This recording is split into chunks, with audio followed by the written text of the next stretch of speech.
آداب ناظرین، خاص خبروں میں آپ کا خیر مقدم ہے۔ ایران کے رہبر علی آیت اللہ خامنئی نے قم میں ایک تقریب سے خطاب کرتے ہوئے کہا کہ ایران دنیا میں دادا گیری کرنے والوں کا مقابلہ کرنے کے لیے تیار ہے۔ امریکی فوجی اڈوں پر ایرانی حملے کے بارے میں بات کرتے ہوئے انہوں نے کہا کہ گزشتہ رات ہم نے ان کے چہرے پر تماچا مارا ہے۔ خامنئی نے یہ بھی کہا کہ جب بات محض آرائی کی آئی ہے تو اس قسم کی فوجی کارروائی کافی نہیں۔ بات یہ ہے کہ خطے میں امریکہ کے موجودگی کا خاتمہ ہونا چاہیے۔ خامنئی نے کہا کہ یہ ایک سراسر غلطی ہے کہ کچھ لوگوں کو یہ سوچنے پر مجبور کیا جائے کہ اگر ہم ایک قدم پیچھے ہٹے گئے تو امریکہ دشمنی بند کر دے گا۔ واضح ہے کہ ایرانی میزائلوں نے عراق میں موجود امریکی فوجی ٹھکانوں پر آج صبح سویرے حملہ کر دیا ہے۔ کم از کم 1 درجن ایرانی میزائلوں نے عراق کے آئینی، الاسد اور اربل ایئر بیس کو نشانہ بنایا۔ ان ٹھکانوں پر امریکی اور اتحادی افواج تعینات ہیں۔ عراق میں ایرانی حمایت یافتہ گروپ نے امریکی ڈرون حملے کے جواب میں بدلے کی کارروائی کرنے کو کہا تھا۔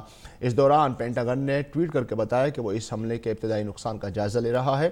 ٹرمپ کا کہنا ہے کہ ایران کے خلاف بدلے کی کارروائی کی ضرورت پڑی تو امریکہ جنگ کے بین الاقوامی قوانین پر عمل کرے گا اور ثقافتی مقامات کو نشانہ بنانے سے پرہیز کرے گا۔ ٹرمپ نے پہلے کہا تھا کہ امریکہ نے 52 ایرانی مقامات کی نشاندہی کی ہے جو ایرانی ثقافت کے اہم مراکز ہیں۔ اس دوران امریکہ کے وزیر خارجہ مائک پومپیو نے کہا کہ اعلیٰ ایرانی جنرل قاسم سلیمانی کا قتل کر کے امریکہ نے صحیح کیا ہے۔ اور امریکی سینیٹرز نے عراق میں امریکی فوجی ٹھکانوں پر ہوئے ایران کے حملوں کی سخت الفاظ میں مذمت کی ہے۔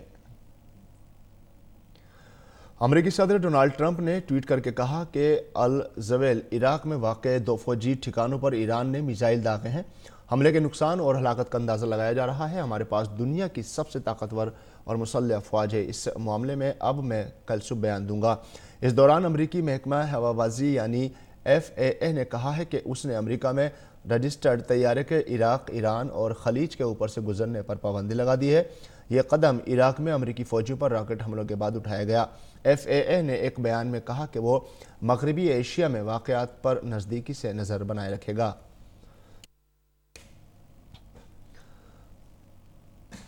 اور امریکی وزارت دفاع نے عراق میں فوجی ٹھکانوں پر حملے کی توثیق کرتے ہوئے کہا ہے کہ صدر ڈونالڈ ٹرمپ کو عراق میں امریکی فوجی ٹھکانوں پر ہوئے حملوں کی جانکاری دے دی گئی ہے اور پینٹاگن صورتحال پر نظر رکھے ہوئے ہے۔ ابھی تک ان حملوں میں کسی کے جانی نقصان کی خبر نہیں ہے۔ پینٹاگن نے کہا ہے کہ وہ حملے کے ابتدائی نقصان کا اندازہ لگانے میں مصروف ہے۔ پینٹاگن کے ترجمان جوناتھن ہافمین نے کہا ہے کہ امریکی فوج خطے میں موجود امریکی عملے اور ان کے معاونین کے تحفظ کے لیے سبھی ضروری تدابیر کرے گی۔ ادھر ایرانی وزیر خارجہ محمد جواد ظریف نے امریکی ٹھکانوں پر حملے کی تصدیق کی ہے۔ انہوں نے کہا کہ ایران نے اقوام متحدہ کے چارٹر کی توثیق 51 کے تحت دفاع کے شدہ دائرے میں یہ اقدام اٹھایا ہے۔ ہمارے شہریوں اور سینئر افسران کے خلاف بزدلانہ مسلح حملہ کیا تھا۔ ظریف نے کہا کہ ایران کسی بھی طرح کی جنگ نہیں چاہتا لیکن اپنے خلاف ہونے والے حملوں پر جوابی کارروائی کرے گا۔ ایرانی وزیر خارجہ نے کہا کہ اس کے ساتھ ہی امریکی ہوائی حملے میں مارے گئے قاسم سلیمانی کے قتل کا بدلہ پورا ہو گیا ہے۔ اور اس سے قبل امریکی حملے میں ہلاک ایرانی کمانڈر قاسم سلیمانی کو ان کے آبائی وطن کرمان میں سپرد خاک کر دیا گیا۔ لاکھوں لوگوں نے ان کے جنازے میں شرکت کی۔ ان کے قتل کے بعد سے خطے میں کشیدگی کا ماحول ہے۔ سلیمانی کے جنازے میں لاکھوں لوگوں کا مجمع ہونے کی وجہ سے بھگدڑ بھی مچ گئی جس میں مرنے والوں کی تعداد بڑھ کر 56 ہو گئی ہے۔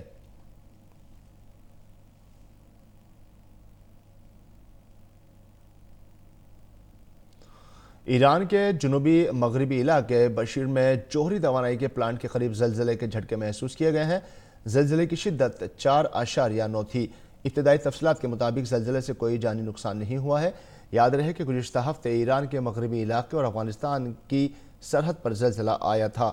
ایران کے جنوبی مغربی علاقے بشیر میں زلزلے کے جھٹکے زلزلے سے کوئی جانی نقصان بھی نہیں ہوا ہے۔ اور مصر کی ہوائی کمپنی ایپٹ ایئر انڈیا نے کہا ہے کہ وہ آج سے 3 دنوں کے لیے عراق کی راجدھانی بغداد کے لیے اپنی پروازیں منسوخ کر رہی ہے۔